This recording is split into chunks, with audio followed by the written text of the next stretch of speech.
Hi, I'm Bill Clem, prof at Texas A&M University, and I've been asked to do this short video on inquiry learning.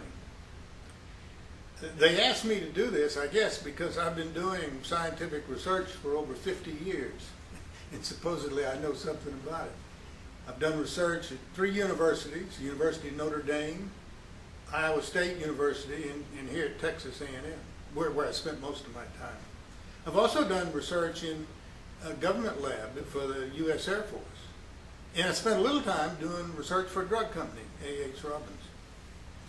So I want to talk to you a little bit about what science is all about as it's done in the real world. Say a little bit about what scientists are really like as opposed to what they appear to be like on television. And a little bit about how they go about doing their work. Now you might ask, why does your teacher want you to learn about inquiry learning? And by the way, I'm assuming that most of the people who watch this video are science teachers and they're students. Since there are more students than teachers, I'm going to talk to you students in particular. Now one reason they want you to learn about inquiry learning in science is that science is a career option. And it's something that you want to think about along with other things. And at your age, people are asking you, what do you want to be when you grow up? Well, science is one of the things you ought to think about. But whatever choice you make, I'll tell you what I told my own children in deciding what kind of career to pursue when you grow up. First thing is, it ought to be honorable. It ought to be something that you can be proud of and that you know you're doing good things to help people. The second thing is it ought to be something you're good at or can get good at with a little more education and training. You know, and you believe you can get good at it. And thirdly, it ought to be something you have some passion for. You know, you really love it.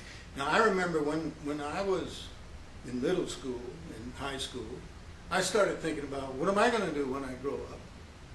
You know, I wasn't told much about science. Remember now, I've been doing this for 50 years, so I was a kid in school like 60 years ago. And science wasn't very important back then, like it is now. You know, we live in a high-tech age where science is really important. So anyway, I didn't get much advice or encouragement to go into science when I was in high school. And in fact, when I went off to college as a freshman at the University of Tennessee, was the first time anybody ever suggested that I ought to become a scientist. It was my botany teacher, of all things, and I had to take this course in botany, and he saw the way I got engaged in a lab and encouraged me to go into science. Well, that wasn't in my radar, and so I just dismissed it. Interestingly, 6 years later, I did get interested in being a scientist. I started to realize that's really what I should be doing.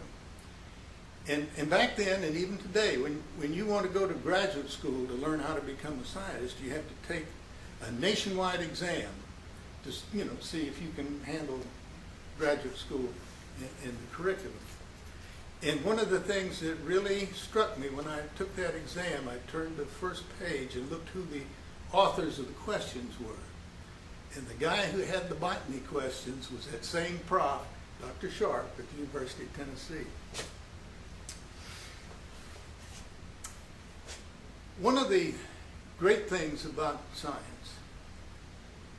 is that you have the opportunity to see things and get ideas that nobody in the history of the world has ever done. And you have no idea what a thrill that is. And to a lot of scientists, this happens several times in their career. And as I said, there's nothing like it except maybe hitting the game-winning home run in the 9th inning. Anyway, the main reason, however, that school systems and teachers want you to learn about inquiry learning, because most kids are not going to grow up to be scientists. They know that. is that science is a way of knowing things. In fact, I think it is the best way to know things. And we'll, at the second half of this video, we'll talk about why that is and why I say that. But I wish everybody thought the way scientists do. You know, scientists are in the pursuit of truth, facts that you can believe in and are real. Well, think about politicians, for instance. They have their truth, too. Trouble is, they don't think about facts and truth the way scientists do. For a politician, they like to spin the truth and to, you know, to be appealing to the people who vote for them. If it's an unpleasant truth, they may even try to deny it or hide it or pretend they can fix it or promise to fix it and don't. And sadly, sometimes even lie about it. Well, scientists can't get away with that. So, the next thing I want to talk a little bit about is what people's perceptions of scientists are like. Now, all of you have ideas of what a scientist is like, and I sort of summarize some of these ideas on this chart here. And in fact,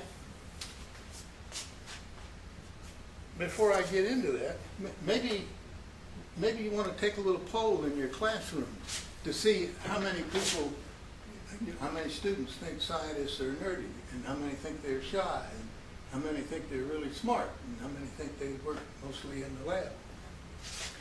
So if you want to do that, if you want to take a little poll, we can pause right now in the video, and then I'll come back and tell you what I think the answer to these items are.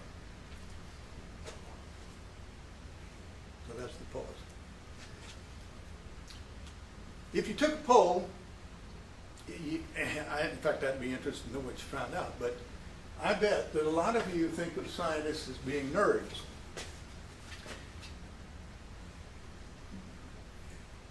Think of the pictures you all have seen of Einstein. You know, big, bushy, messed up hair, sweatshirt, jeans, tennis shoes. A lot of scientists look like that. A lot of scientists look like me. And some scientists are all dressed up all the time. You know, let me tell you about an example I had at a brain research conference at a ski resort. And by the way, scientists know how to have fun too. So we have our meetings sometimes at ski resorts and so on. Anyway, at this resort, most of us were sitting around in our ski clothes. And in walks this well-known scientist, Hernandez Peon, from Mexico. And he was dressed in a very expensive suit, hair all pompadoured and done up, gold everywhere, gold chain, gold cufflinks, great big gaudy gold watch, and he had 3 or 4 junior scientists walking dutifully behind him as he walked into the room. Grand entrance. So that's a far cry from pictures like you see of Einstein. So scientists, what I'm saying is, scientists come in all varieties, all races, sexes, styles, and personalities. Well, let's talk a little bit about personality. You may get your idea about what scientists are really like from TV and movies and so forth. Where, by the way, they're usually the villain in the plot. Think of the James Bond movies. You know, the villain is usually a mad scientist who's going to conquer the world because he has all this power in his hands. Well, real scientists have all different kinds of personalities. Some are shy. And in fact, you may be interested to know that back in the old days, when I started doing science, you'd go to a science meeting and you'd present your research to your colleagues in a presentation. You'd stand up at the board and draw on the board and show slides and things like that. And an enormous number of scientists are so timid that they can't do that very well. And that led to the development of using posters, just like you do with science fairs. You know, you do a little poster and you put your data up on it and so forth. And now at science meetings, most scientists present their information with a poster as opposed to a slideshow and presentation. But some scientists are not shy. You know, some scientists do things like I'm doing here. Some do TV shows, like on Nova. You know, they'll be the host of the TV show. And so they come in a variety of forms.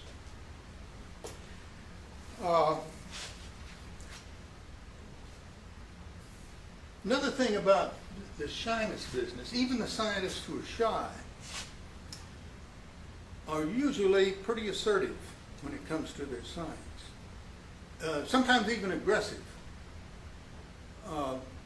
In fact, you have to be. You know, Mother Nature doesn't give up her secrets easily. Sometimes you've got to grab her by the throat and shake the truth out of her. And another thing about scientists, even shy ones, is that they are not intimidated by authority. If they think a famous scientist is wrong, they don't mind saying so. And they especially love to prove with their own research that this scientist is wrong. So let's take this third item here. A lot of people believe that scientists are really smart. Now it's true, you have to have some smarts to be a scientist.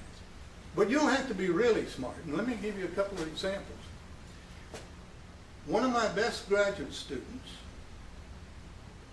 had just flunked out of an engineering program here at Texas A&M, as a matter of fact, and was sacking groceries at Kroger's. And I took him on as a graduate student because he didn't flunk out because he was not smart. He flunked out because he didn't have a good math background. And it turned out he was one of my better students. Just the opposite of that is illustrated by another graduate student when I was at Iowa State. And I was a young professor then, and they had this applicant to the department who had had 6 years of college work, all A's. All A's. And all the profs, you know, lusted after getting this guy. Hey, we got a live one here. I want him to be my graduate student. But because I was a new prof, the department head assigned this guy to me, you know, to help me get my own program underway and help me off to a good start. Now, this particular fellow didn't know exactly what kind of research he wanted to do. He just knew he wanted to get a PhD and become a scientist. So what I did with him is I found out a little bit about his general interests, and I'd go find a research paper, a research report in this area of interest, and give it to him and say, now go read this, and come back tomorrow and tell me what ideas you get. You know, what does that give you some ideas about what you might do? So we did that. He came back the next day. I asked him, well, what's your ideas? He didn't have any. The only thing he thought of was what the author said in the paper. Well, I figured, well, maybe I just didn't give him the right paper. So I'd get another paper and give it to him. Come back tomorrow and let's talk about it and see what ideas you got. He did. Still no ideas. Well, I did that about 4 times and gave up. I went back to the department head and said, you take this guy back because I can't work with him. He will never be a scientist. And in fact, he never was. He got his PhD and so forth, but he didn't become a practicing scientist. Smart? Yeah. Really smart? Yeah, all A's, you know, for 6 years. But he could not function as a scientist. And the problem was, of course, he couldn't come up with ideas. So there's a huge creativity requirement to be an effective scientist, and he just didn't have it. Well, this last item about working mostly in the lab. Most people, I think, and I bet in your poll, you thought that scientists spend most of their time in the lab doing experiments. They've actually done surveys asking scientists, how much time do you spend doing this and that and so forth? What do you think they spend most of their time on? Reading. Usually somewhere around 40% of their time, 40% is spent reading. What do they read? Well, they don't read comic books. They read research reports from other scientists. Know why they do that? That's how they learn what's going on, in their field of specialty. That's how they get ideas. They'll read what other people thought and try to improve on it. And that's how they generate ideas for their own research. And they spend a lot of time writing, too. Writing what? Well, writing up the results of their own research so other scientists can read what they wrote. And they have to write grant proposals and things of that sort. So that's what scientists really do and what they really like.